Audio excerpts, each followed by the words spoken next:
Welcome to Sniper's Rest. Sniper's Rest is the last best rest stop in the here and there, the place between where you're coming from and where you're going. I am Sniper Shadow and I reside here in Sniper's Rest as a guide and custodian to those who pass through here. I visit the worlds within the multiverse often, but I am always here to guide and care for travelers, such as yourself, that pass through the here and there. Welcome, my friend, Frank! Frank! Yes, I know you're excited to see our traveler friend. Oh my goodness, Frank, please! I do apologize. My dear Frank has golden retriever energy today. He's been away for some weeks with a few friends of mine, and is clearly very excited to see everyone again. I hope this week finds you well, and as always, please take a rest here before continuing your journey. Today we continue reading the series of short stories by H.P. Lovecraft. Our tale for today is called The Outsider. It was written in 1921 and was first published in the 1926 April issue of Weird Tales. Let's see what gothic horrors await us today. Unhappy is he to whom the memories of a childhood bring only fear and sadness.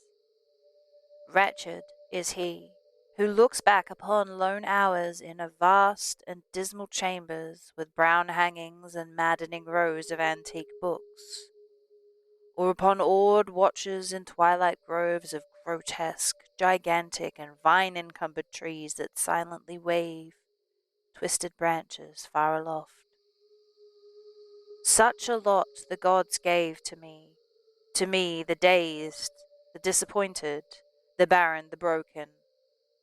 And yet I am strangely content, and cling desperately to those sear memories when my mind momentarily threatens to reach beyond to the other. I know not where I was born, save that the castle was infinitely old and infinitely horrible, full of dark passages and having high ceilings where the eye could only find cobwebs and shadows. The stones in the crumbling corridors seemed always hideously damp, and there was an accursed smell everywhere, as of the piled-up corpses of dead generations. It was never light, so that I used sometimes to light candles and gaze steadily at them for relief. Nor was there any sun outdoors, since the terrible trees grew high above the topmost accessible tower. There was one black tower which reached above the trees into the unknown outer sky, but that was partly ruined, and could not be ascended save by a well-nigh impossible climb up the sheer wall, stone by stone. I must have lived years in this place, but I cannot measure the time. Beings must have cared for my needs, yet I cannot recall any person except for myself, or anything alive but the noiseless rats and bats and spiders. I think that whoever nursed me must have been shockingly aged, since my first conception of a living person was that of something mockingly like myself, yet distorted, shriveled, and decaying like the castle. To me, there was nothing grotesque in the bones and the skeletons that stowed some of the stone crypts deep down among the foundations. I fantastically associated these things with everyday events, and thought them more natural than the colored pictures of living beings which I found in many of the moldy books. From such books I had learned all that I know. No teacher had urged or guided me, and I do not recall hearing any human voice in all those years, not even my own. For although I had read of speech, I had never thought to try and speak aloud. My aspect was a matter equally unthought of, for there was no mirrors in the castle, and I merely regarded myself by instinct as akin to the youthful figures I saw drawn and painted in the books. I felt conscious of youth because I remembered so little. Outside, across the putrid moat, and under the dark, mute trees, I would often lie and dream for hours about what I had read in the books, and would longingly picture myself amidst gay crowds in the sunny world beyond the endless forest. Once I tried to escape from the forest, but as far I went from the castle, the shade grew denser, and the air more filled with brooding fear. so that I ran frantically back lest lose my way in a labyrinth of nighted silence. So through endless twilights I dreamed and waited, though I knew not what I waited for. Then in the shadowy solitude my longing for light grew so frantic that I could rest no more. I lifted entreating hands to the single black ruined tower that reached above the forest into the unknown outer sky. And at last I resolved to scale that tower, fall though I might, since it were better to glimpse the sky and perish than to live without ever beholding the day. In the dank twilight I climbed the worn and aged stone stairs till I reached the level where they ceased, and thereafter clung perilously to small footholds leading upwards. Ghastly and terrible was that dead, stairless cylinder of rock, black, ruined, and deserted, and sinister with startled bats whose wings made no noise. But more ghastly and terrible still was the slowness of my progress, for climb as I might, the darkness overhead grew no thinner, and a new chill as of haunted and venerable mould assailed me. I shivered as I wondered why I did not reach the light, and would have looked down if I dared. Fancy that night had suddenly come upon me, and vainly groped with one free hand for a window embrasure, that I might peer out and above, and try to judge the height I had attained. All at once, after an infinity of awesome, sightless crawling up that concave and desperate precipice, I felt my head touch a solid thing, and I knew it must have gained the roof, or at least some kind of floor, in the darkness. I raised my free hand and tested the barrier, finding it stone and immovable.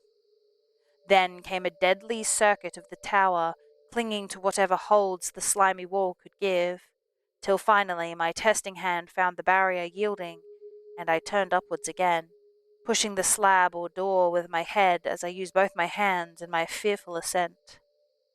There was no light revealed above, and as my hands went higher I knew that my climb was for the nonce ended, since the slab was the trap-door of an aperture leading to a level stone surface of greater circumference than the lower tower. No doubt the floor of some lofty and capacious observation chamber. I crawled through carefully, and tried to prevent the heavy slab from falling back into place, but failed in the latter attempt. As I lay exhausted on the stone floor, I heard the eerie echoes of its fall, but hoped, when necessary, to pry it open again. Believing I was now at a prodigious height, far above the accursed branches of the woods, I dragged myself up from the floor and fumbled about for windows, that I might look for the first time upon the sky and the moon and the stars which I had read. But on every hand I was disappointed, since all I found were vast shelves of marble bearing odious oblong boxes of disturbing size. More and more I reflected and wondered what hoary secrets might abide in this high apartment so many eons cut off from the castle below. Then, unexpectedly, my hands came upon a doorway, where hung a portal of stone, rough with strange chiselling. Trying it, I found it locked, but with a supreme burst of strength I overcame all obstacles and dragged it open inward. As I did so, there came to me the purest ecstasy I have ever known, for shining tranquillity through an ornate grating of iron and down a short stone passageway of steps that descended from a newly found doorway was the radiant full moon, which I had never seen before save in dreams and in vague visions I dare not call memories. Fancying now that I had attained the very pinnacle of the castle, I commenced to rush up the few steps beyond the door, but the sudden veiling of the moon by a cloud caused me to stumble, and I felt my way more slowly in the dark. It was still very dark when I reached the grating, which I tried carefully and found unlocked, but which I did not open for fear of falling from the amazing height to which I had climbed. Then the moon came out. Most demoniacal of all shocks is that of the abysmally unexpected and grotesquely unbelievable. Nothing I had before undergone could compare in terror with what I now saw. with the bizarre marvels the sight implied. The sight itself was as simple as it was stupefying, for it was merely this: instead of a dizzying prospect of treetops seen from a lofty immense, there stretched on around me on a level, through the grating none the less, than the solid ground, decked and diversified by marble slabs and columns, and overshadowed by an ancient stone church whose ruined spire gleamed spectrally in the moonlight.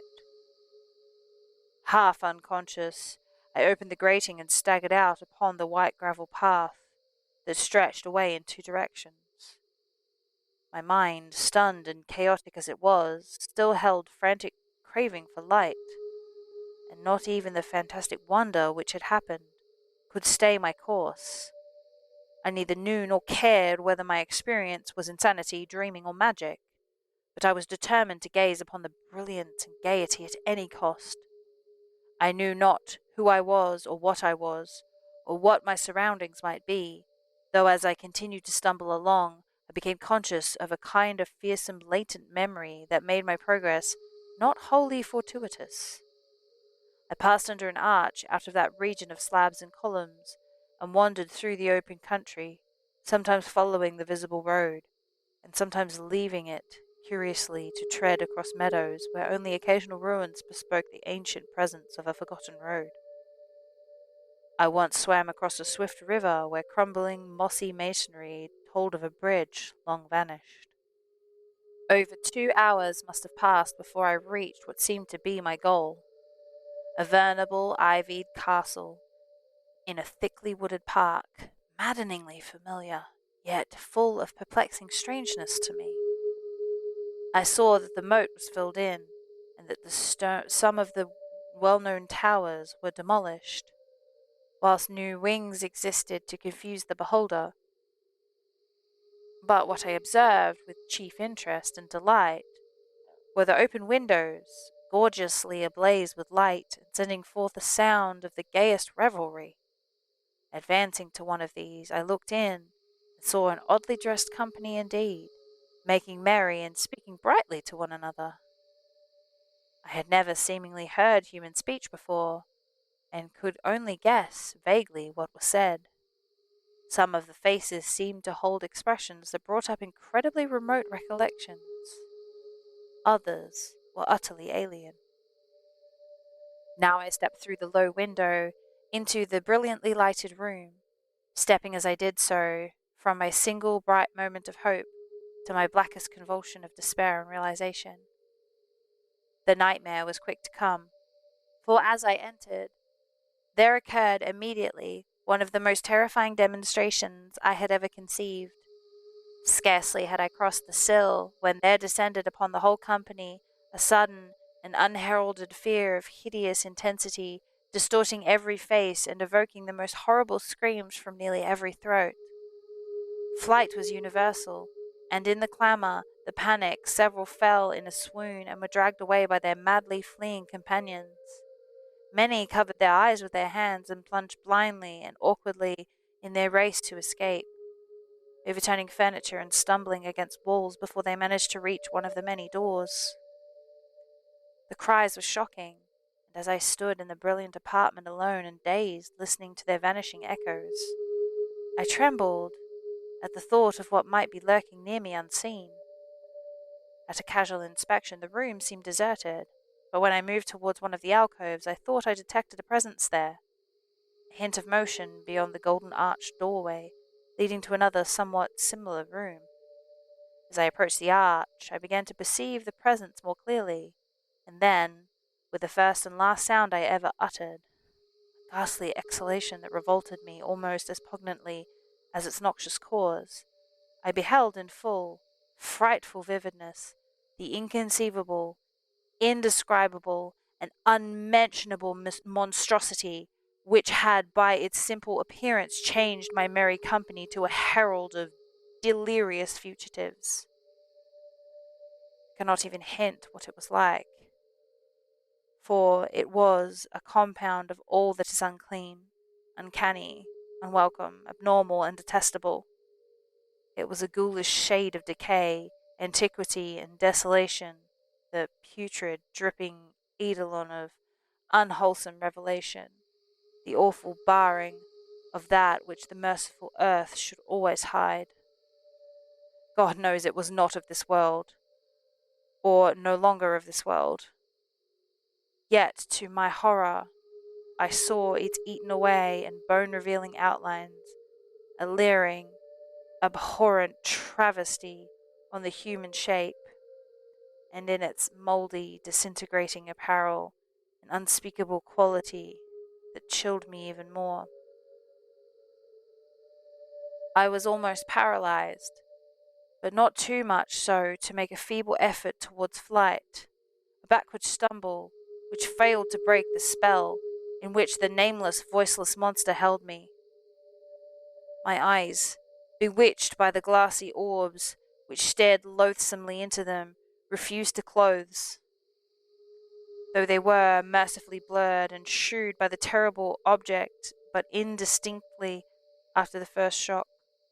I tried to raise my hand to shut out the light, yet so stunned were my nerves that my arm could not fully obey my will.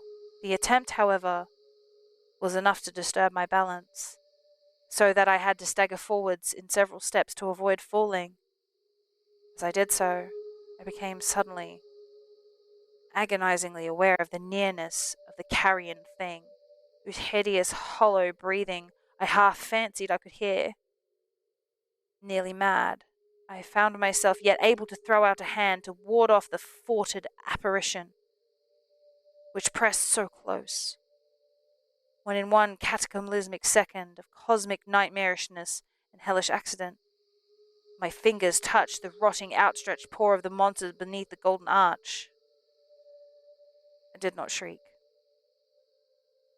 but all the fiendish ghouls that ride in the night wind shrieked for me, and in that same second there crashed down upon my mind a single and fleeting avalanche of soul-annihilating memory. I knew in a second all that had been. I remembered beyond the frightful castle and the trees, and recognized the altered edifice in which I now stood. I recognized, most terrible of all, the unholy abomination that stood leering before me as I withdrew my sullied fingers from its own. But in the cosmos there is a balm as well as bitterness, and that balm is Nepetenth. And in the supreme horror of that second I forgot what had horrified me, and the burst of black memory vanished in a chaos of echoing images. In a dream I fled from that haunted and accursed pile and ran swiftly and silently in the moonlight. When I returned to the churchyard place of marble and went down the steps, I found the stone trapdoor immovable. But I was not sorry, for I had hated the antique castle and the trees. Now I ride with the mocking and friendly ghouls on the night wind, and play by day amongst the catacombs of Nefer and Ka in the sealed and unknown valley of Hadoth by the Nile.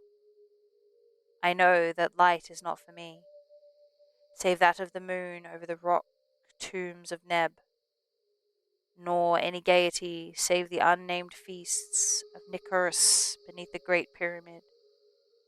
Yet, in my new wilderness and freedom, I almost welcome the bitterness of alienage. For although Nepetenth has calmed me, I know always that I am an outsider, a stranger in this sanctuary, and among those who are still men. This I have known ever since I stretched out my fingers to the abomination within that gilded frame,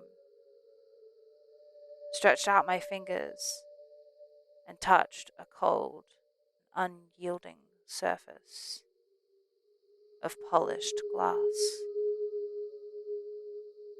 The end. That concludes our tale for this week, my friend. Please return next week and we will continue with another short story by H.P. Lovecraft. If you wish to rest some more, please find a space that suits you. Whether you curl up by the fire, partake in some food and beverages in our kitchen, take a nap in one of our many rooms, or take a stroll around the garden, please know you are always welcome at Sniper's Rest, my friend. If you are continuing your journey, The multiverse holds quite a selection this week. To the north, your name is Henry. And boy howdy, do you have some demons under that bed of yours. Explore the abandoned animation workshop. You'll never look at cartoons the same again. To the west, you're the reimagined version of yourself. Welcome, Gordon, to the facility once more. You guessed it. It's all gone horribly wrong, hasn't it? You have to save the world. In high definition. Slightly different than last time. Same old you, same old suit, same old crowbar. To the east, you are the very legend herself. You are Baba Yaga. Cast out from the village and accused of using witchcraft, you wander alone, attempting to figure out your memories and why they taught you so. You can be the guardian of the woods, or the thing that goes bump in the night. A nightmare from the very depths of hell. The choice is yours. And if you're making your own way out there, good luck, my friend, wherever you end up, wherever you come from and wherever you're going. Thank you for spending some time here with us at Sniper's Rest. Remember to take care of yourself, be kind to others, hydrate, take a moment to look out into the world and marvel at how incredible it all is. How incredible you are, friend. Until next time, please take care on your way.